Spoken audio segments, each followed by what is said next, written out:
किसी जमाने में लाल किला तक का सौदा कर डालने वाले मास्टरमाइंड ठग नटवरलाल की यादें धूमिल होती जा रही हैं। वही नटवरलाल जिसका दावा था कि उसे हिंदुस्तान की कोई जेल उसकी मर्जी के बिना सलाखों या सींचों में कैद करके रख पाने की मजबूती या कुव्वत नहीं रखती। बात और ठग के दावों में दम था, सो उसने कहा वही हुआ। ठगी की पराकाष्ठा वाले दिनों में इसी नटवरलाल ने लाल किला और ताजमहल तक का सौदा कर डालने का दम भर दिया था। बाद में इन दावों के कई साल बाद जब वो पुलिस हिरासत से फरार हुआ था, तब भी अपने पांवों से लाचार और व्हील चेयर पर बैठा था। तब से ऐसा गायब हुआ कि आज तक दुनिया के किसी भी देश की पुलिस उस महाठग की झलक नहीं पा सकी है। नमस्कार दोस्तों, इस वक्त आप सुन रहे हैं मेरे साथ TV9 डिजिटल में पॉडकास्ट और मैं हूं आपके साथ आपका दोस्त संजीव चौहान। हिंदुस्तान के ठगों की सच्ची कहानी के साथ बीते कल के महाठग नटवरलाल और आज के मास्टरमाइंड जालसाज सुकेश चंद्रशेखर के तिकड़मी कहिए या बेहद शातिर दिमाग की कहानियों के साथ कई दशक पहले हिंदुस्तान के पन्नों से गायब हो चुके ठग नटवरलाल ने तो दावा ठोक दिया था कि वो जब चाहेगा लाल किला और ताजमहल तक को अपने तिकड़मी दिमाग से बेच देगा। ऐसे जालसाज नटवरलाल की ठगी की कहानियां मुंबईया फिल्म इंडस्ट्री वालों को इस कदर भा गईं कि उसके नाम से फिल्म नटवरलाल ही बना बैठे। मुख्य भूमिका में थे हिंदुस्तानी पहले पर्दे के महानायक अमिताभ बच्चन। यह तो बात या चर्चा थी अतीत के पन्नों में जमींदोज हो चुके किसी महाठग का छोटा सा कैरेक्टर। आइए अब आज के नटवरलाल के तिकड़म पर भी बतिया लूं।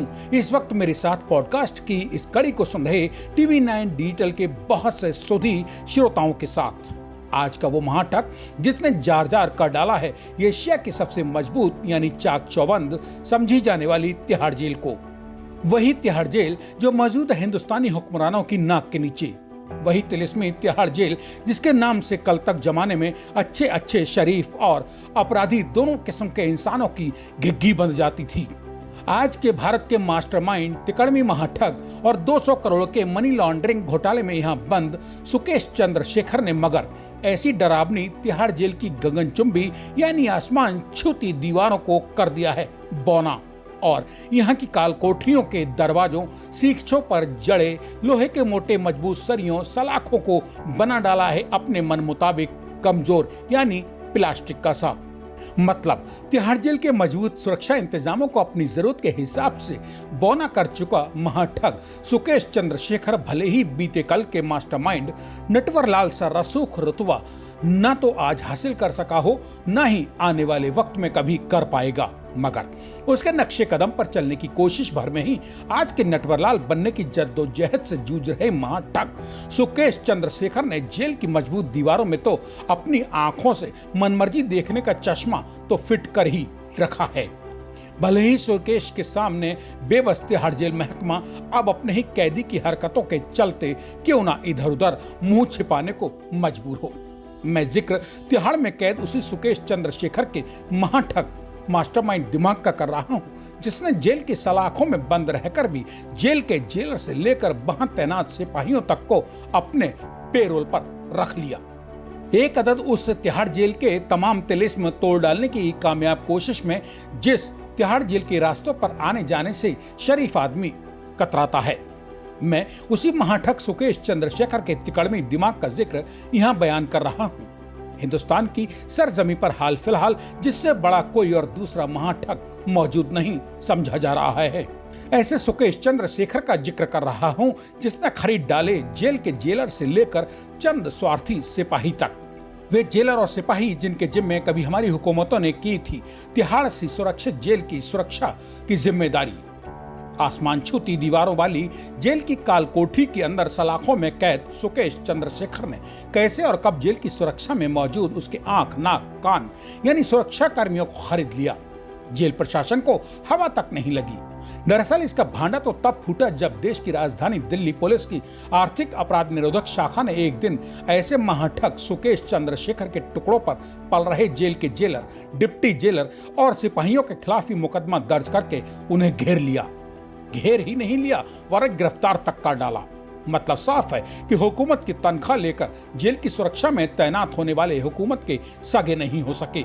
वे सब बिक गए जेल में बंद अपने एक अदना से मुलजिम सुकेश चंद्रशेखर के हाथों में। सिर्फ और सिर्फ रातों रात लखपति बन जाने की चाहत में। ऐसे में सवाल उठना लाजमी है कि जब किसान ही बाढ़ को तोड़ने लगेगा तो फिर खेत की रखवाली का जिम्मा भले किसे दिया जाए, या फिर फसल को चरने के लिए खेत में घुसाने वाले जानवरों का भी भला क्या दोष।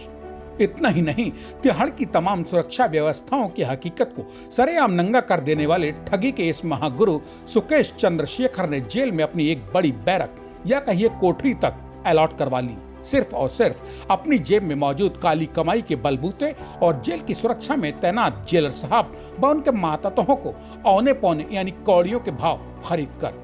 उस तिहाड़ जेल में जिसके बारे में अक्सर यही कहा सुना जाता रहा है कि वहां कैदियों को जानवरों की मानंद ठूंस ठूंस कर भर दिया जाता है क्योंकि जगह बेहद कम है, तब फिर अकेले सुकेश से ठगबाज को आखिर जेल में इतना बड़ा स्पेस रहने को क्यों और कैसे किसने दे दिया। दिल्ली पुलिस आर्थिक अपराध निरोधक शाखा की माने तो सुकेश ने तिहाड़ के इस तिलिस्म को यूं ही फोकट में नहीं तोड़ डाला है, उसने इसकी लागत चुकाई है। जेल अफसरों कर्मचारियों को सालाना करीब 1 करोड़ रुपया महीना उनके मुंह पर मारकर। हालांकि जब से तिहाड़ जेल का तिलिस्म एक महाठग ने तोड़ा है, तब से दिल्ली जेल प्रशासन ने खामोशी भी अख्तियार कर लेने में ही अपनी भलाई समझी है, ये कहकर कि मामले की जांच दिल्ली पुलिस कर रही है। तिकड़मी सुकेश चंद्र ने तो दिल्ली जेल महानिदेशालय के और भी तमाम आला अफसरों को बेबस्त्र कर दिया है। बात भी सही है, जो ठग दौलत के फेर में बॉलीवुड हीरोइन जैकलिन फर्नांडिस और नोरा फतेही सी शख्सियतों तक को दाम के दम पर काबू करने का दमखम रखता हो, तो फिर ऐसे जालसाज के लिए चंद रुपयों की खातिर जेल की सुरक्षा का सौदा करने पर खुद ही उतारू बैठे तिहाड़ जेल के जेलर अफसर सिपाहियों को भला अपने पेरोल पर लाने में कौन सी कठिनाई होगी। तिहाड़ के तिलिस्म को तार-तार करती मास्टरमाइंड ठग आज के नटवरलाल सुकेश चंद्रशेखर के तिकड़मी दिमाग के कारनामों को उजागर या बयान करती पॉडकास्ट की यह कड़ी आपको कैसी लगी, मुझे कमेंट बॉक्स में बताना ना भूलें। और यह भी ना भूलें कि आपको TV9 डिजिटल चैनल को करना है सब्सक्राइब।